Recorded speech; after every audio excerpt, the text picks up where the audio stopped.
Parents have asked me this question a lot. How do I get my spouse or my partner to buy in with what I'm trying to teach my child or buy in with the approach that I'm using? This is episode 106.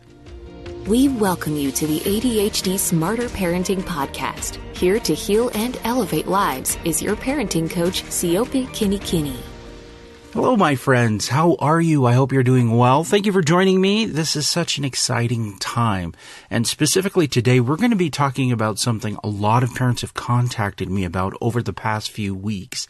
This is an issue that seems to crop up almost consistently since I've been working with Smarter Parenting, but also before that when I was working in homes helping families. So this is something that is going to absolutely help you along your path if you are working with a spouse or a partner in rearing your child and getting on the same page. This has to do with how do you help your partner or your spouse understand the approach that you're doing and get them on board. I want to be able to openly discuss this topic with you because I think it's an important one that we need to lay some groundwork to help you along this whole process.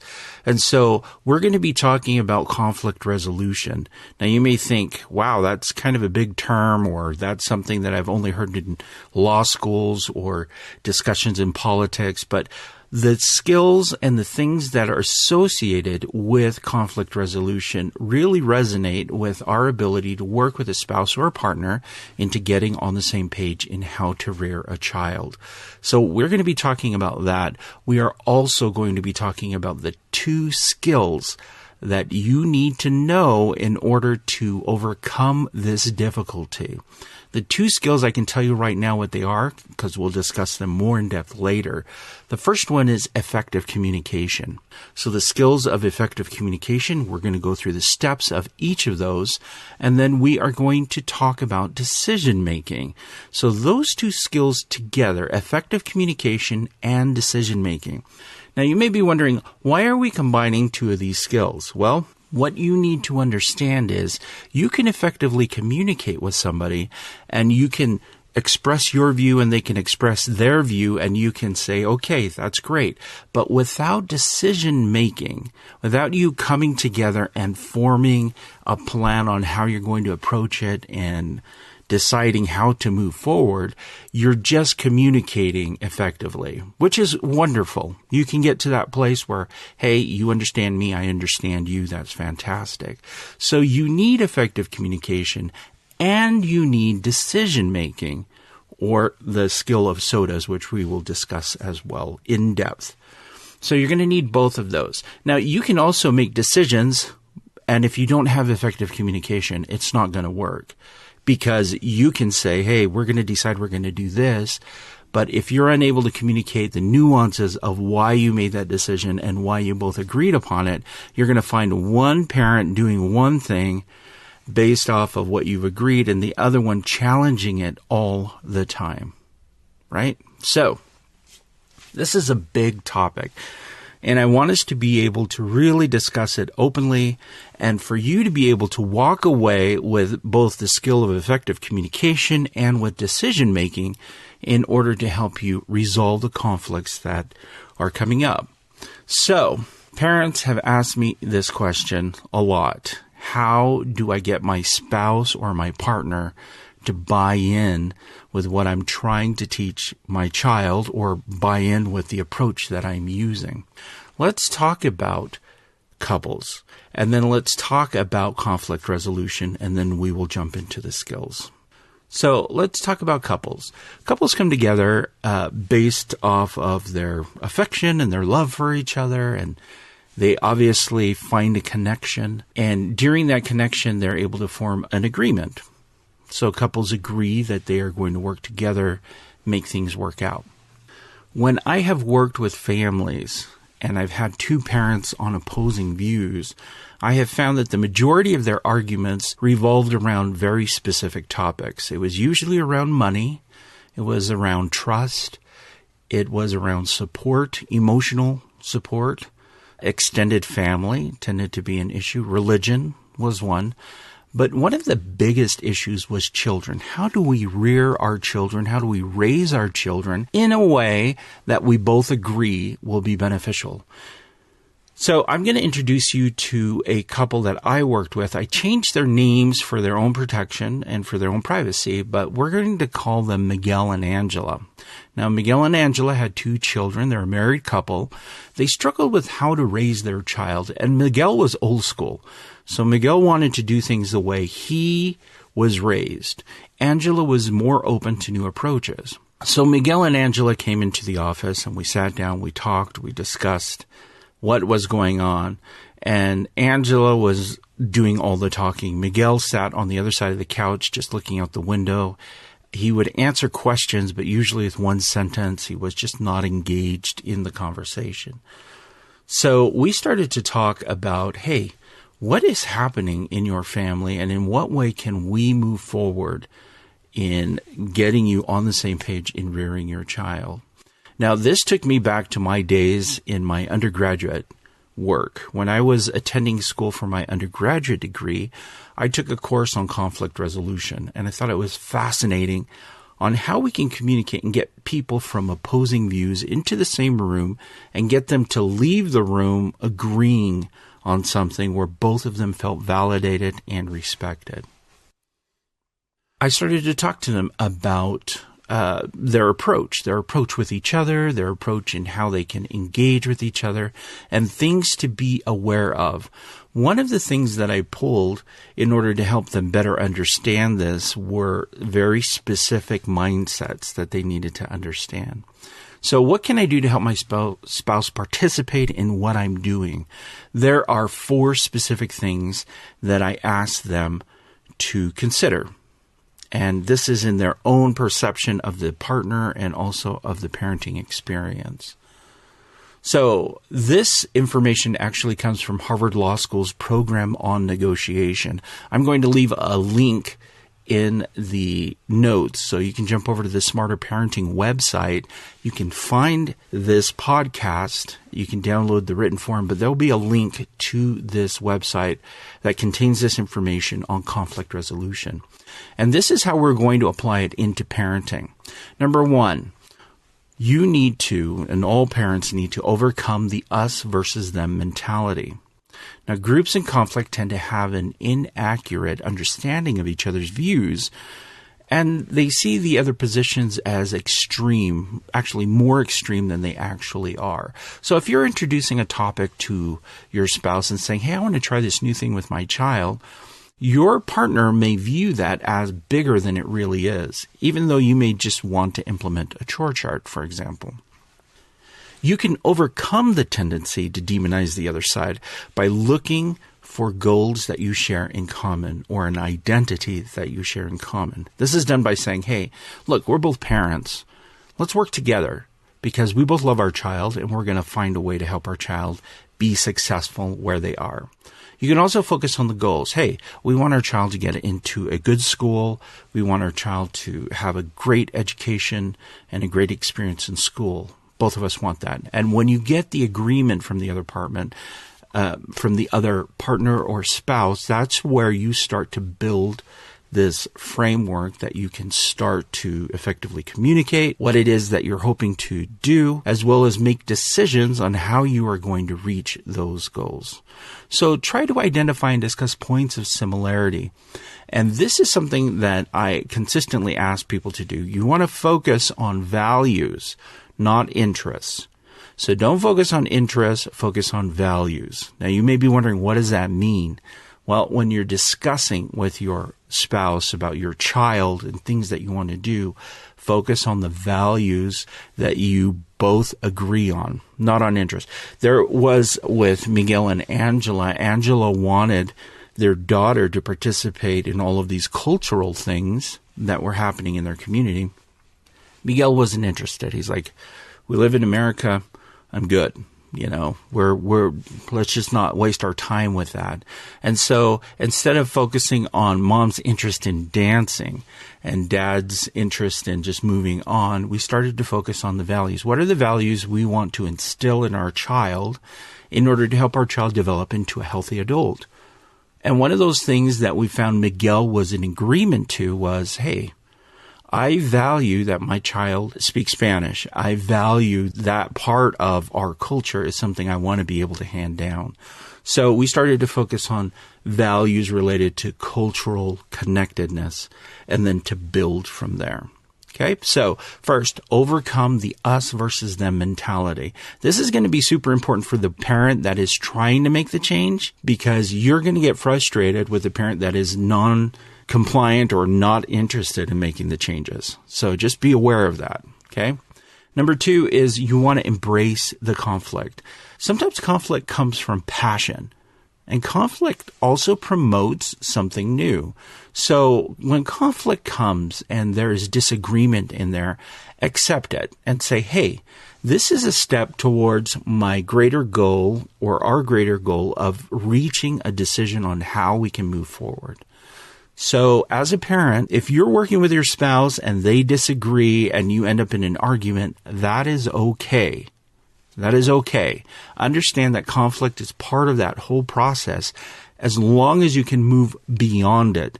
And this is where the skill of effective communication is going to come in very, very handy. So you're going to learn how to effectively communicate with each other. Then you're going to make decisions based off of that communication on how to move forward. So number 2, embrace the conflict. Number 3, understand that change is hard, even for adults.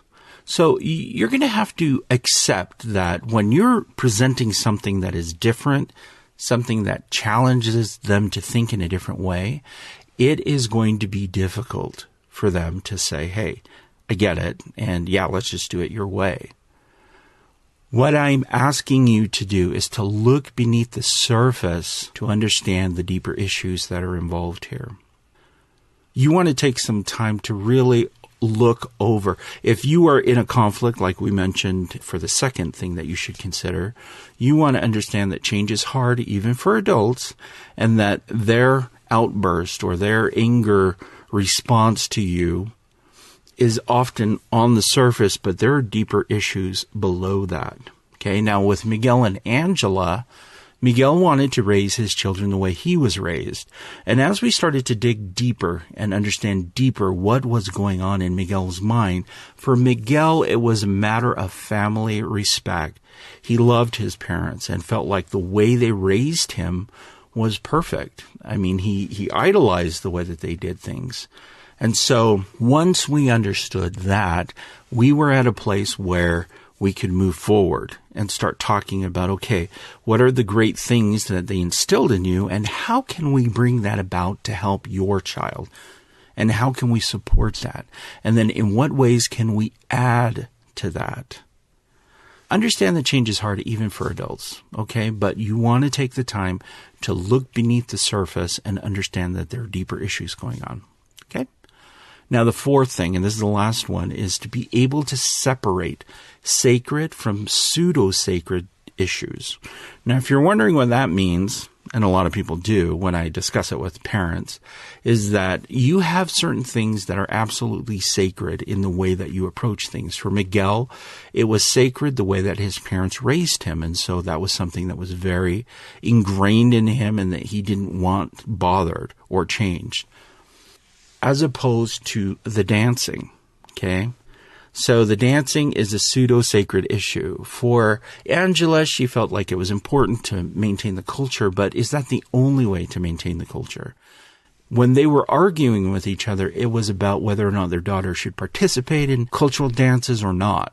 So for them, that's what they were arguing about. But as you can tell, as we started to peel back the layers, there were deeper things going on here. And there were deeper things on Miguel's side and on Angela's side. So you want to be able to separate what are some things that are absolutely important and sacred that we want to be able to keep and that are really touchstones or touch points for the parent or for the partner. And then what are the things that surround it that are not as essential? Now, with Angela and Miguel, Angela was able to give up the dancing part of it because for her, it did represent the culture, but it wasn't that important. For her, it's it was more, well, I just want our daughter to understand where she came from. So we started to explore in what other ways can she learn that. And with Angela, she found that she was very content in having her daughter read the historical books on their culture. She felt like that was helpful. It had pictures.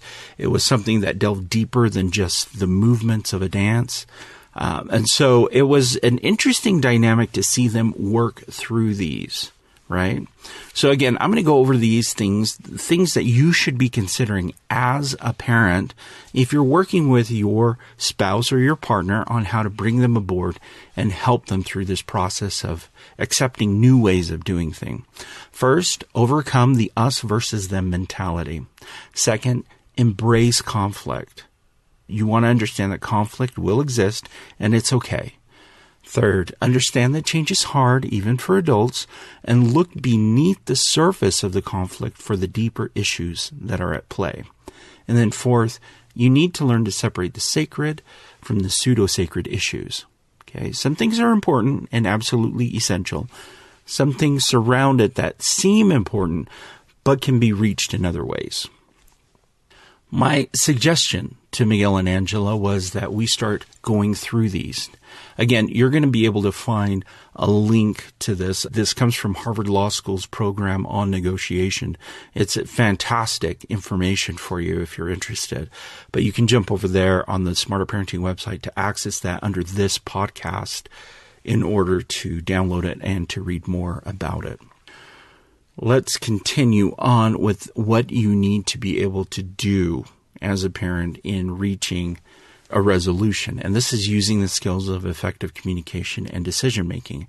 After I walked Miguel and Angela through this process of being able to recognize what is really essential, understanding that Miguel's disconnectedness from this whole process, there were other issues at play, embracing that it was going to be uncomfortable and actually stating that out loud, and then overcoming that sense of, hey, it's Angela's way or it's Miguel's way. We're going to do it a new way. Once we started addressing those issues, we focused on the skill of effective communication. Now, if you're working with a spouse that is not on board, this is going to be essential for you to learn and to master, because this is a gateway to get them into the conversation about how you want to make the changes happen. I'm going to go through the steps and I'll explain how it worked with Miguel and Angela. And then we're going to move on to decision making and how we used both of these in order to reach a conclusion on how to help this family stay together and be strong. So with effective communication, there are 6 steps. Step number 1 is you want to look at the person who is talking and pay attention to what they're saying. Number 2, once the person is finished speaking, you want to use their words to describe what you understood. Now again, use their words to describe what you understood. That helps you get on the same page a lot faster than if you just state what you think they said. You want to pay really close attention to their words. Number 3, ask the person if what you said is what they meant, and they'll correct you if you're wrong. Number 4, in a calm manner, state your thoughts on the subject. Number 5, they must repeat what they heard from you using your words. And you want to affirm that they are right or correct, and you can correct them if they're wrong. So you're being able to communicate, yeah, you got that right, no, you didn't get that right. Then you want to come to a solution if possible. If you cannot reach a solution, this is where you move into the skill of decision making. So there are layers of this that are involved, but you as a parent, if you're working with a spouse that is hesitant or resistant, this is what you want to do when you communicate with them. Now, not only do you want to use this when you're communicating with them about your child, but you also want to do this in every aspect of your communication with your spouse. If you are communicating with your spouse about bills, or you're communicating with your spouse about what's happening with the neighbors, you want to be able to use these skills in your interaction. What I have always found to be true is that if one parent starts to communicate this way and the other parent is not communicating this way, Over time, the other parent starts to adopt that way of communicating, and they don't realize it. I know, it's so weird. But once someone is communicating this way, and this is what happened with Angela and Miguel, because Miguel was really resistant at the beginning. I taught Angela this skill, so she knew how to use it, and she used it during their conversation. And what we found is that slowly Miguel started to soften in their communications, and he started to adopt some of these steps in the way that he was communicating. Even though I had taught him these steps, he didn't do them initially. It was through Angela's example, Angela modeling it, and me modeling it at the same time that he was able to see it and say, oh, okay, this is how we're communicating. And then he started to adopt it. So you want to be able to do this, and you want to be able to do this really, really well. Use these steps. Now, again, if you are communicating and you both agree, that's fantastic on the agreement on, hey, we understand each other. We still disagree, but we understand each other. That's where the skill of decision-making comes in. So in decision-making, we use something called the SOTAs method. And this method has been around for a long time, and it's very helpful. Children can learn this. Adults can learn this, and what it does is it opens up a whole world of possibilities for people to explore and examine ways they can approach a very difficult situation. So I'm going to walk through what SOTAs is. SOTAs is an acronym. So each of the letters stand for a word, something different. So we're going to start off with SODAS. The first S is situation. The O is for options. The D is for disadvantages. The A is for advantages. And then we reach the solution. Let's talk about situation first. In the situation, you want to be able to define the situation in detail. You want to be able to say, okay, this is the situation. You want to be very specific. For example, I want my child to know their culture. We're going to use the example from Miguel and Angela. I want my child to appreciate the culture she comes from. Here are the options. For Angela, the option was for her to participate in dance groups, okay? But that's when we explored what are some other options to reach that goal or that situation. That's where we came up with reading literature. One suggestion that Miguel came up with was to spend more time with family, even though they lived far away, to have her go back and visit her grandparents and spend time with them. Other options that were thrown up in the air were for her to watch movies, to take grammar where she could understand the language a lot better. I mean, all of these were options. Not saying we're going to do these options. We're just throwing up as many options as we can. Now, in the case of SOTAs, we only want to choose 3 options to keep it manageable. Once we go beyond the 3 options, it becomes a little difficult to manage. So for our own sake, for our mind's sake, we want to focus on 3 options to reach the solution. After we come up with the options, we want to go to disadvantages, which is the D. We want to list at least 3 disadvantages for each of those options. So if option number 1 was, hey, I want my child to participate in dance. Okay, what are the disadvantages to that? For Angela, she stated, well, my child learns how to dance but doesn't understand exactly what the dances mean. We're spending a lot of time. We're spending a lot of money. And so it just built from there. We listed the disadvantages for that. Then we moved over, okay, reading literature about her culture. Okay, what are the disadvantages? Well, we have to find good literature that represents what the values that we have of our culture, so forth, so forth, so forth. And we kept going through the disadvantages of each of those. Now, once we list the disadvantages, and this is all just free thinking, we just want to throw everything there so we can look at it. We moved down to advantages, and we wanted to list at least 3 advantages for each option. So in the case with Angela and Miguel, we listed the advantages of her dancing. What are the advantages? She could build relationships with the other dancers, with the teachers. Advantage, she could wear traditional clothing while she was dancing. That's fantastic. Okay. Advantage, we'd be able to record this and she could look at it, back at it later in life and feel connected to this experience. It was an experience for her. Then we moved on, after we listed those, we moved on to the advantages for studying the literature. So we listed the advantages there. Now, once we did this whole process, and you have to write it down. So I'm telling you, write this down. You write this down, you look at it. You want to focus in on the disadvantages. Which of those groups of disadvantages are the worst options? And once you determine that, you can put an X in that box, in that area. Then you want to look at advantages, and you want to focus in on what are the best advantages for this whole process. Out of the three that we've chosen, which one shows the greatest advantages? Once you determine those, you can reach a better solution. And the solution was, for Miguel and for Angela, it was for them to introduce their daughter to literature and help her understand the literature. So that was the solution in this case. Now, sometimes when you're doing this exercise, you're going to find that there are disadvantages and advantages that are, difficult to determine which is worse and which is best. And if you are stuck after you do a SOTAs and you're not sure exactly which solution is obvious, which of the options you should choose, you need to do it one more time, but choose different options. That's the way it works.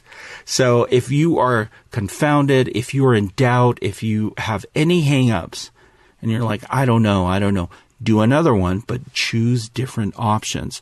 Because by doing this exercise, you open up the ability for you and your spouse to discuss additional things instead of staying focused on the superficial level of your communication. Now, again, I had mentioned with Miguel and Angela, they were so focused on you're against me and you're against this, and you say you support our culture, but you want to raise our child a different way. And right, that was all on the surface. And as we dug deeper and we started to communicate, and we started to understand each other better, using the skill of effective communication, we were able to make better decisions. Now, this is a way that couples can engage and interact with each other when they're resolving a multiple array of problems that may be coming up with them. This is not only for raising your child. I mean, you can use this when you're discussing how to allocate funds in your budget. You can use this skill in how to plan for a vacation. You can use this skill in how, if you're going to move to a different home. These skills are transferable to whatever situation where you and your spouse or your partner need to make a decision. And it's a powerful way to approach problems and resolve conflicts that may arise. Now, I do want to give a shout out to the parents who have reached out with this question. How do I work with my spouse and partner to get them on the same page? I've used Miguel and Angela as an example because the cultural issue is a deep and seated one. I mean, there's nothing more ingrained in our identity than the culture we attach to. Finding a way to openly discuss something as personal as identity was a difficult thing to do. And the same thing goes with the way that you parent. The complaint that I hear from the majority of parents out there is that the other parent who does not want to change things or do things a different way often says, hey, my parents did it that way, so I want to do it that way. Or it's not that big a deal. I'm not having a hard time. Let's just continue on. Or that's too much. Those tend to be the big issues that are involved in getting people on board. My heart goes out to you as you navigate this carefully with your spouse, because again, you're looking for a teammate. You're not looking to drag somebody along this whole process. You want somebody who's fully vested and on board with what it is that you are trying to accomplish with your child. If you take in the 4 things that I had mentioned, overcoming the us versus them mentality, embracing that conflict is a part of this process, understanding that change is hard even for adults, but look beneath the surface to understand the deeper issues that are hang-ups for your spouse or partner, and then separate what is sacred from the pseudo-sacred.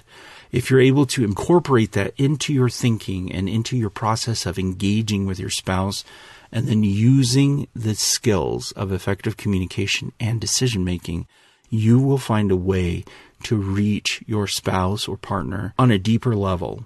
This is more than just raising your child. This is actually creating connection with your spouse or your partner in a lot of different areas, especially emotionally, to where you can work together and make things happen. Recommendations that I want to make to you if you are along this process is to model the behaviors that you do want to see your spouse doing with your child. There is something to be said about a parent seeing another parent do something and then seeing changes happen that make them more able to understand it and brings them along in the process. So, for example, if you want your spouse to start to implement effective communication with your child, start using effective communication with your child and be very specific about it. Whether or not they're on board, when you do that, they're observing. And when they observe, they're able to incorporate it more fully into the way that they do it.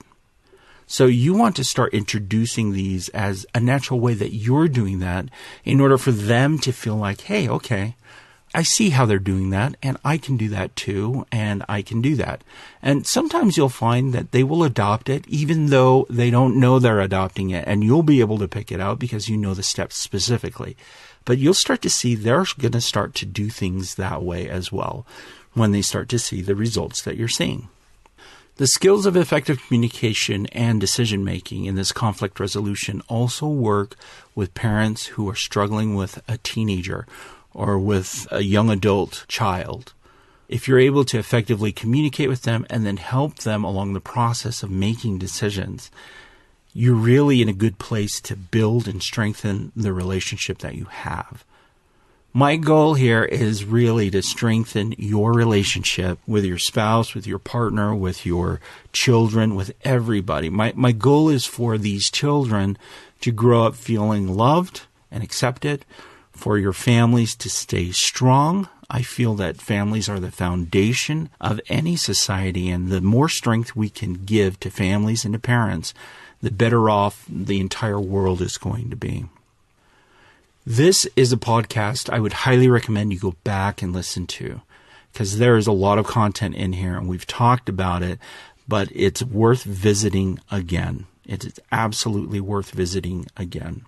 In fact, this is a podcast that I'm interested in providing you with a handout for. So I want you to look for a handout about this specific topic that will be available to you to download so you can go through it as well. But go through the notes that are on the Smarter Parenting website under this podcast episode. Go through those notes. Really study it and apply it in a way that you can use it with your spouse, with your partner, and with your children. Again, this is not limited to working with just your spouse or your partner on resolving a conflict or disagreements. This is a skill that you can use in every aspect where there is disagreements with anyone in the world, with your children, with your boss, with your coworkers, with family members. You can use this skill. Okay, so yes, I want to give a shout out to those parents who have contacted me about this very specific topic. I feel your pain. I understand what you're going through. I understand the struggle that it can be and how exhausting it can be for you to carry that load until your spouse is on board. I get it. I totally get it. But I can promise you, if you stay consistent and you push through, you will see the changes that you are trying to effectuate in your family. You're going to see the changes happening. Just be consistent and follow through, and you're going to see it happen. I believe in you. I trust in you. You got this. That's it for me this week, and I'll see you again next week. All right, bye.